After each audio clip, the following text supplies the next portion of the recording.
আমরা চাইছি স্যার, আমরা চাইছি এটা বন্ধ হোক, এটা বন্ধ হোক।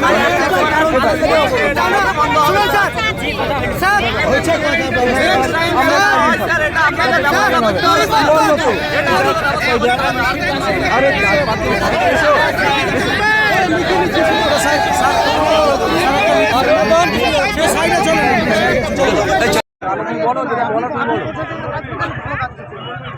বিষয়টা হচ্ছে দেখেন, আজকে বেলডাঙ্গা থেকে গত কদিনে কতটা মানুষ মারা গেল, এখন আমরা সমাধান পেয়েছি।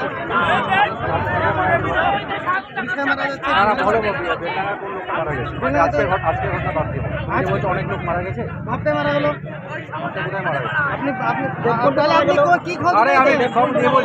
আপনি কি বাজার কোন কথা বলো না, তুমি আমাকে বলো এই কাজটি অমুক জায়গায় হয়েছে যেখানে থানাকে জানানোর কোনো স্টেপ নেওয়া, তুমি সেইটা বলো। কি স্টেপ? আমরা পশ্চিমবাংলায় তো প্রোটেকশন পেয়েছেন, তার বাইরে আপনারা কি প্রোটেকশন কেস করে এখান থেকে আমি ডেকে নিজে ওকে ডেকে কেস করেছি। আইসি চাকরাকে বলে 3 জনকে আইডেন্টিফাই করা হয়েছে, ওদেরকে আজকের মধ্যে খোলা হচ্ছে। কেউ তো ঝামেলা করে ওখানে বসে থাকে না বাড়িতে যে আমাকে এসে পুলিশ ধরে নিয়ে যাক। 3 জনকে আইডেন্টিফাই করা সিসিটিভি ফুটেজ থেকে, স্টেশন থেকে, তাদেরকে অলরেডি তাদের বাড়িতে রেডি হয়েছে কালকে রাতে। মিলিয়ে দেখে যদি তোমার পরিচিত কেউ থাকে আর ওদেরকে আজকের মধ্যে ওদেরকে অ্যারেস্ট করা হবে। কিছুদিন আগে আমার ভাইকেও মারা হয়েছিল স্যার। ভাই তুমি এখন কমপ্লেন দিয়েছো? অবশ্যই কমপ্লেন দিয়েছি। আমি কিন্ননগর জিআরপি তে গিয়ে আমি নিজে কেস করেছি, কোথায় কিন্ননগর জিআরপি তে গিয়ে কেস করেছি। এখানে জানিস? অবশ্যই জানিয়েছি। আমি তখন জামালউদ্দিন মন্ডল ছিল। জামালউদ্দিন মন্ডল আজ থেকে কবে চলে গেছে?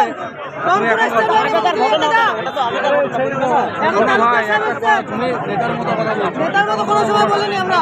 বডি নিয়ে পলিটিক্স করো না। আমরা পলিটিক্সের কোনো ব্যাপারই না। আমরা পলিটিক্যাল কথা বলতে চাই।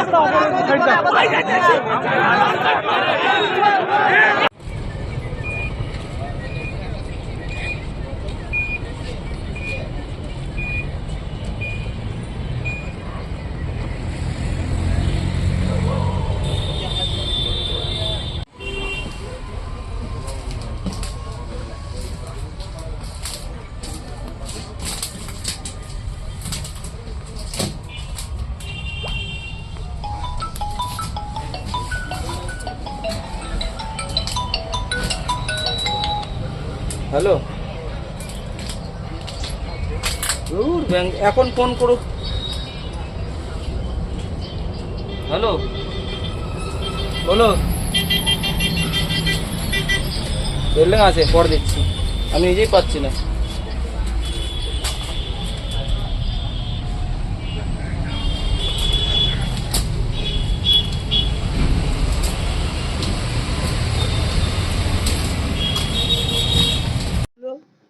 দাঁড়িয়েছিল, দিয়ে মানে ইট পাটকেল প্যাসেঞ্জারও লেগেছে। কজন আহত? এই 5-6 জনের মতো লেগেছে আহত। আপনাকে? আমি নেমে গেছিলাম, হ্যাঁ ভয় পালিয়ে গেছিলাম। প্যাসেঞ্জারদেরকে লক্ষ্য করে ইট পাটকেল ছোড়া হয়েছে? হ্যাঁ। কিরকম ইটের সাইজ ছিল? সব আদলা, বড় গোটা গোটা আদলা। গোটা আদলা। প্যাসেঞ্জারকে লক্ষ্য করে? আপনাকে লক্ষ্য করে করা হয়েছে? না, আমি নেমে গেছিলাম, আশা থেকেই নেমে গেছিলাম। প্যাসেঞ্জার কজন আহত হয়েছে? 5-6 জন। আপনি কে গাড়ি? লালটু দে। কোথায় থেকে কোথায় যাচ্ছিল? কৃষ্ণনগর মালদা চলে। একজন প্যাসেঞ্জারে লেগেছে। প্যাসেঞ্জাররা বাসে বসেছিল? বাসে বসেছিল, বাসে ফুল সিট। সেটা জানি না, আমরা লাইনে ছিলাম। ওইটুকুটা একটু বলুন, কীভাবে শুরু করলেন? ভাঙচুর ওদিক বাদিকে হতে হতে আমরা তো বাদিকে দাঁড়িয়ে আছি, লরির পিছনে একটা কীভাবে হয়েছে ঠিক নিশ্চয় বলতে পারবো না।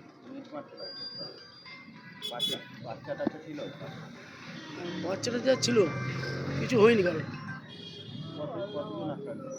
হ্যাঁ, সিট বাই সিট লোক ছিল।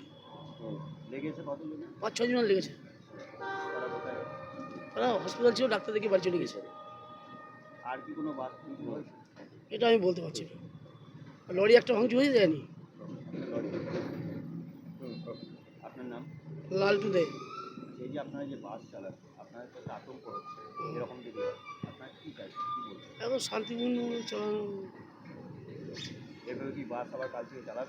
কাল ভাঙচুর হয়ে গেছে গাড়ি, এখন কী করে চালাবো গাড়ি? গাড়ি তো এখন ভাঙচুর হয়ে গেছে। দেখতে পাচ্ছেন ট্রেন অবরোধ, ট্রেনে যারা যাত্রী রয়েছে তারা একে একে নেমে চলে আসছে। তাদের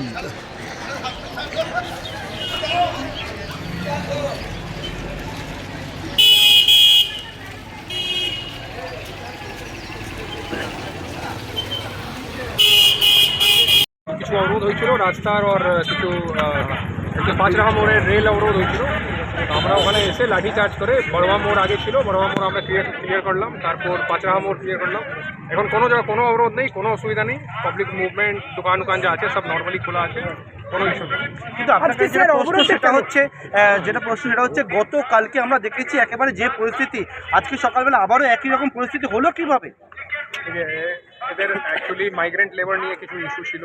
কালকে আমরা অনেকটা কথা বলেছি, অনেকটা ধৈর্য রেখে কথা বলেছি, লেকিন সব জিনিসে না একটাই থাকে, মানে একটা লিমিট থেকে আমরা ওকে বরদাস্ত করতে পারবো না। ল অ্যান্ড অর্ডার কালকে আমরা অনেক 4 ঘন্টা বসে কথা বলে আমরা ফাইনালি যে ভিড় ছিল ওকে সরালাম, লেকিন আজকে আবার একটা ইস্যু নিয়ে আবার নতুন করে এটা আমরা মানে একটা কোনো অসুবিধা হলে আপনি একটা প্রসেস আছে। কালকে ডিএম সাহেব এসে হেল্পলাইন নাম্বার, তারপর যে ফ্যামিলিকে কিছু যে যে ভাতা ছিল, আইন শৃঙ্খলা রক্ষা করার একটা দায়িত্বের কাজ, এবং সেই জায়গায় ধৈর্য দেখাচ্ছেন, কিন্তু যারা মানুষ তারা তো অসুবিধায় পড়ছে, রেল বন্ধ করতে বাধ্য হচ্ছে।